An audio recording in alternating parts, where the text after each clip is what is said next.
The process of creating poop, or stool, is a key part of the digestive system. Here's a step-by-step breakdown. Ingestion. When you eat food, it first enters your stomach, where it gets liquidized and digested. Digestion and absorption. The food then passes into the small intestines for further breakdown and absorption of nutrients.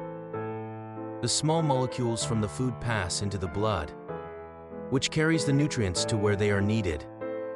Formation of stool. The remainder of the food, which the small intestine could not digest or absorb, passes into the colon. The colon's main role is to absorb water, vitamins, and electrolytes from this partially digested food. Excretion. After the colon absorbs the necessary substances, it prepares your body to get rid of the waste by passing stool poop.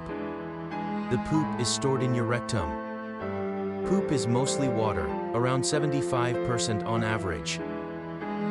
The second most significant ingredient after water is bacterial biomass, both alive and dead organisms.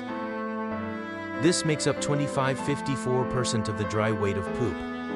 The rest is mostly undigested carbohydrate, fiber, protein, fat, and dead epithelial cells from the walls of the gastrointestinal tract. It's worth noting that the transit time of the contents in your colon, how long it takes to digest food before you poo, contributes to the amount of fecal matter in your body. Adults generally excrete an estimated 128 grams or 14 pounds of poop every day.